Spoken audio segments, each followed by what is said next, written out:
Hey, it's Sammy and Natalie here, and welcome to the Anxiety Compass, where anxiety isn't the enemy, it's our tour guide. We'll swap stories, share tools, and have a laugh while we find our way back to true north. Come along.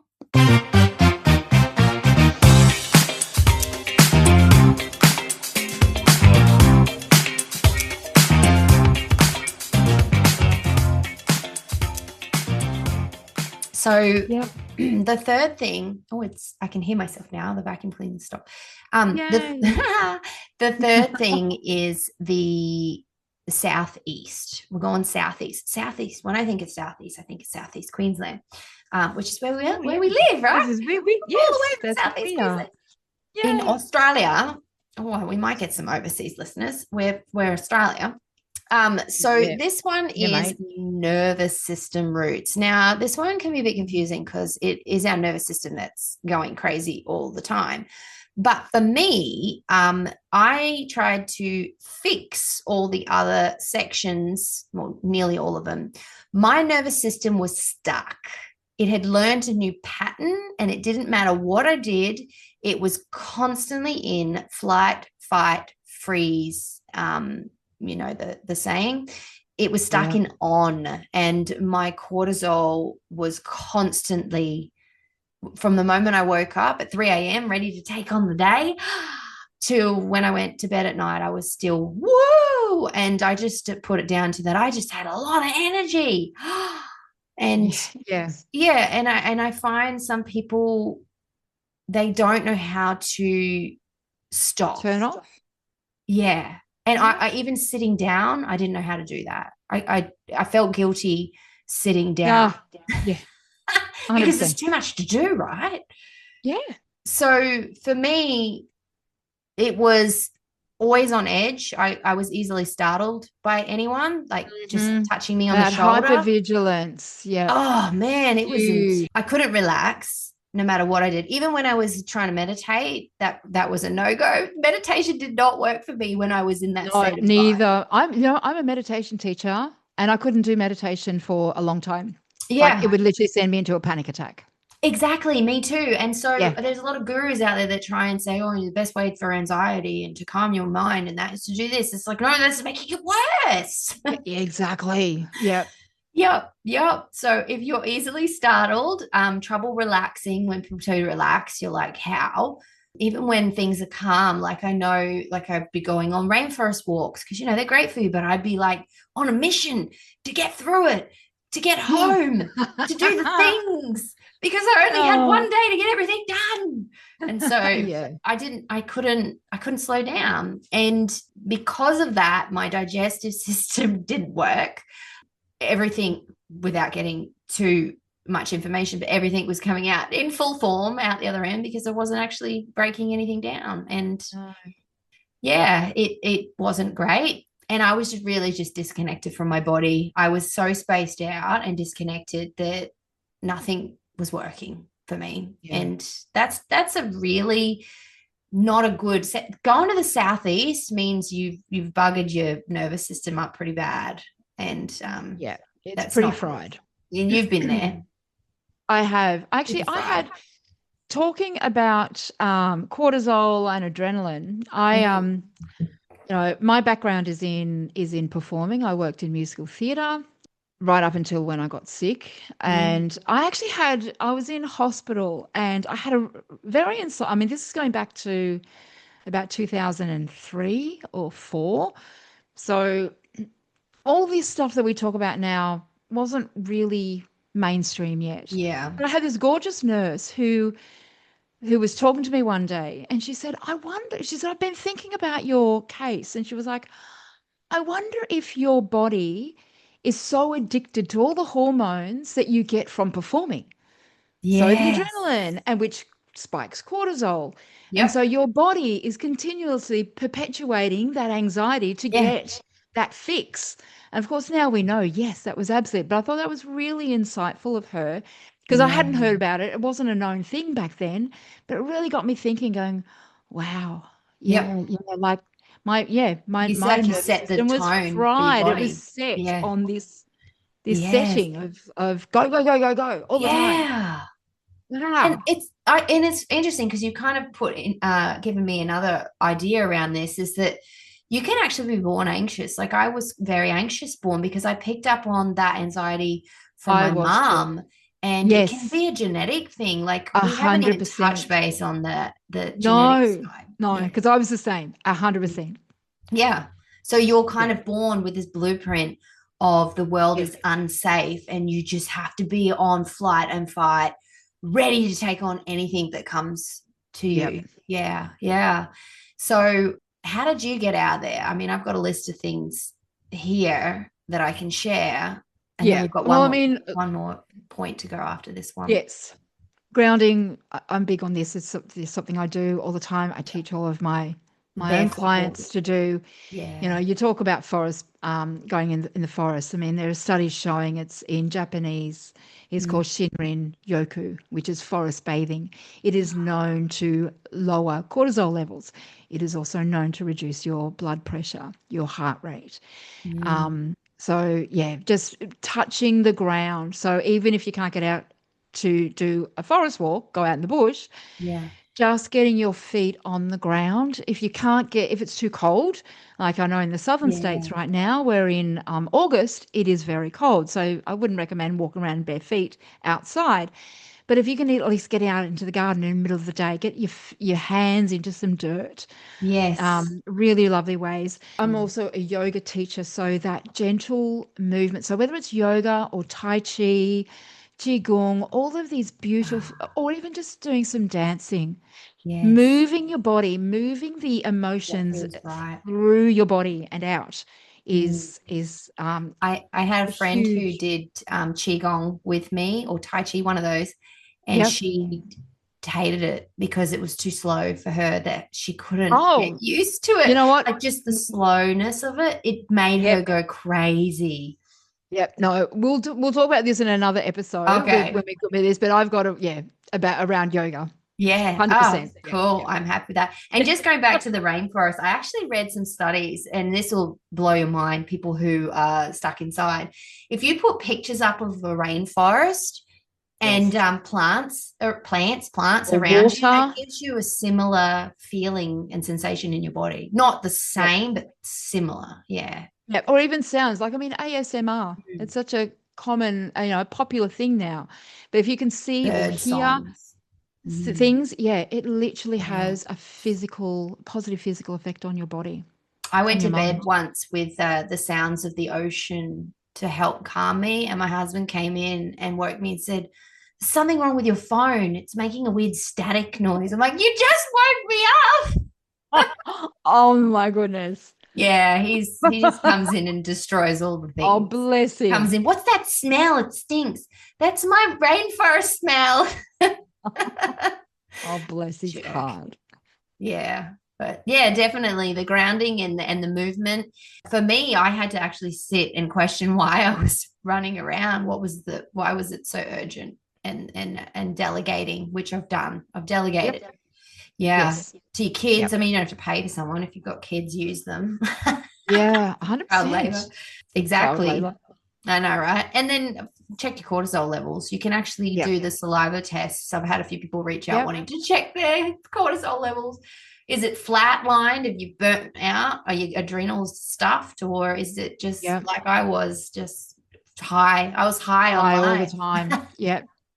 Or conversely, if you've had chronic long-term stress and anxiety, your cortisol's done the opposite. Instead of being high, it is low all the time because your body Yeah. just can't produce Yeah. the cortisol And anymore. It that is so where burnt mine went out. in the end. And I had to take, I saw an integrated doctor who had Yep. access to the adrenal that you can take the stuff. I don't Yep. know. Yeah, but that I don't know if it helped or not, but I'm back to somewhat normal. I don't know, whatever Yeah. normal is, right? More normal. My normal. So anxiety can also be your body doing its job. It's just done a really good job that it's now forgotten to clock off, and Yep. you're just waiting for a tiger to jump out of every bush, and that tiger might just be your dog jumping up on you. Yeah. or someone tapping you on the shoulder. Yeah. So Absolutely. Yeah. A distant car honking, you know. yeah, you're in high alert, which so many of us have set our thermostat to that now. So the Yeah. last one I wanted to talk about, do you have any more on that one before we move on? No, no, I think we've covered that well Yeah, this episode. giving people an idea of where this sort of podcast is going. Yeah. The last one was the Southwest. Now, Southwest is something that I've somewhat tapped into over my life, but in the last 5 years, I've kind of gone that really deep spiritual roots. And this is probably more down your alley, Nat. So I'm gonna leave it to you for this one, and I'll chirp in where I can. Oh, okay. Well, we've covered a fair bit of it already. And because, I mean, that's the thing. I mean, while we've got different compass points, everything, as we've mentioned in previous episodes, everything is interrelated. Yes. You know, talking about spending time in nature and silence, because we've talked about before, like being disconnected, I think was one of the biggest things. And Yes. from joy, creativity, and especially your intuition. You know, I Oh mentioned it yeah. about Reiki and our masculine and feminine energies. When we're on with our intuition, when we're on high, our body is on high alert, we learn to distrust our intuition because our compass is actually going crazy. Yeah. So we actually learn to not trust ourselves, which then goes into, you know, we can feel lost. Mm. That can be in so many different areas of our life, disconnected from family, friends, life, our job, most importantly, ourselves. I think that's one of the biggest things. And I know for me, I spent years grieving because I felt like I had lost who I was. I had Mm. lost my identity because everything was stripped away. I mean, I am, you know, we're probably really extreme cases of anxiety disorder. But every title that I identified with was stripped away from me. Everything was taken away from me in my life because of this disorder. And then Mm. I didn't know who, I had this sense of emptiness. I didn't know who I was. So, you know, and it started me on that journey. And I think this overlays, whether or not you believe in spiritual, in inverted commas, or not, Mm. it is something that overlays everything, you know, Yeah. every other compass point, because it is how we relate to and identify as us, as who we are. We get lost in being, especially as women, as we've mentioned in previous episodes, being the people pleaser, being everything for everyone, that we lose who we are at the core. Yeah, definitely. And I've been there, and that's kind of where the huge shift happened for me.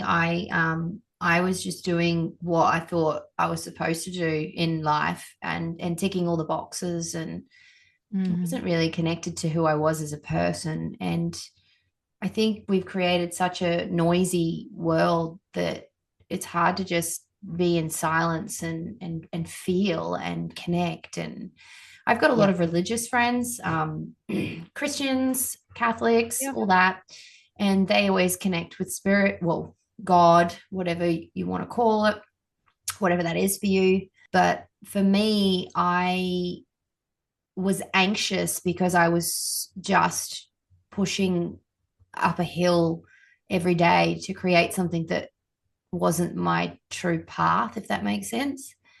Every Absolutely. day, it lacked meaning for me. Even though I was doing something that was making meaning for other people, it wasn't where I Wasn't needed for to you. go. And so, Yeah. yeah, I had to strip everything back. It was the hardest thing I've ever had to do. But since then, I wake in a much more happier place, Yeah. more meaning, more energy, less feeling More anxious about all the connection. things. Yeah, Yeah. because you've connected in with who you are, Sammy. Mm, Not the wife, not the mother, not the friend, not the daughter, not the sister, not the practitioner. It's who mm, you. it's me. Yeah. And I Yeah. think that's what's led to success with what I'm doing in my business, because I'm it's not just a business, it's everything who I am. And I hope that it resonates with people who watch and listen. Oh, I feel like we went down a really but we did really deep and soulful session there. That's okay.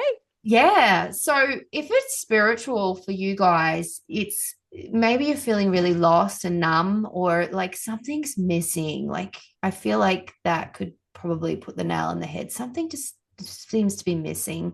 Or maybe you have this little noise in the back of your head that's telling you what you want, but you're too afraid to go for it. And that causing you a bit of anxious anxiety because you know what your body's craving, but you're too afraid to go down that pathway for fear that other people will say things is a big one. Yeah. I mean, that sense of emptiness you're talking about, even when things are fine, like your life could be perfectly fine and nothing wrong, but something's there. There's also, I know people that are just constantly restless about searching for what their meaning, what's the purpose of their life, like that. And I often wonder whether that's a first world problem, because in third world countries, they don't get to sit there and ponder on the purpose of their life, like survival, right? Yeah. So we're pretty lucky in that sense that we can journey down to those things for most of us.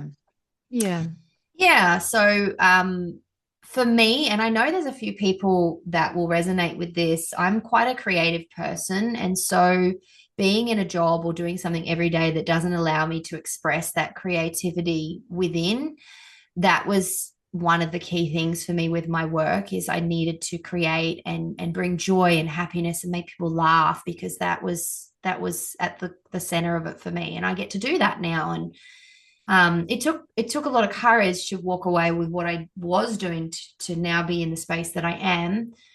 So creative expression, like it doesn't even have to be your job, but doing some form of art or music or even writing and journaling can be a great way to get down to that spiritual side. Yeah, absolutely. Whatever's in your heart and soul will come out onto a piece of paper or a painting. And another thing for me was connecting with something greater than myself. So meditation, which is what you specialize in, can definitely take you there. Whether you are religious, going to church, whatever it means for you to connect with something bigger than you. Yeah. And I guess asking yourself what feels meaningful to you right now, because quite often we do things just for survival and we don't actually do the things we want to do. Yeah. We do. Also, sometimes we do things out of habit, because what is meaningful for you last year, last week, or yesterday may not be the same as what it is now. Yeah. Because we are constantly changing and evolving and growing. So, being able to connect in with ourselves and do a check-in and go with it, not being, again, that perfectionist, being stuck in, well, this is what it was meaningful. I need to stick with this. It can change. It can definitely change. Yeah, it can. And just going with it. So anxiety can actually be your soul saying to you, this isn't it. This isn't it. Yeah. It's something else. And that's fine, because we're humans. Totally fine. Find the thing. And searching for it may not be the answer. Just opening yourself up to new experiences and just letting whatever's in there come out onto paper can be an eye-opener. I'm excited to see where the spiritual side goes, because I definitely want to tap into that a little bit more. Yeah, beautiful. Yeah. It's amazing. Well, don't go fixing everything, people. Let's just listen and start somewhere, and trust that your body is going to constantly guide you, particularly when you get to know the different points on the compass. So you can think, oh, okay, it's my hormones today. Oh, okay, it's the thing I ate yesterday. Oh, okay, I'm overstimulated because I was out till midnight and I didn't get enough sleep. And now it's been 2 days and I'm feeling a bit anxious. So there's lots of things. Lots of things. There is. Yes. All right. Well, this was wonderful. I'm going to pop the link to the download for the compass that people can have a look at. And if you keep following us, we're going to dive a little bit deeper into all those points. I think we've done a great of introducing you to everything. you're going to get to know both Nat and I a little bit more. And as we feel a little bit more comfortable, we're probably going to get a little bit more quirky and show you our true selves. So you're here for the journey. Next week, what did we say we were going to do on next week's episode? Anxiety has as a megaphone. That'll be an interesting one. Yeah, it can sometimes be a little quiet thing in the background until you stop until it listening, isn't. and yeah, it turns into something dramatic, like liver failure, which was what happened to me. Yes. Yeah. Well, shall we leave it here? I think we should. I think my little pooch has been on my lap and he's ready to go do a poo. He's been a good boy. He really has. Oh, yeah, we're talking about you. We will chat to you all next week. See you soon. Bye. Bye. Thanks for joining us on the Anxiety Compass. If you love this episode, share it with a friend who needs a little laugh and a lot of calm. We'll see you in the next one. Keep following your true north.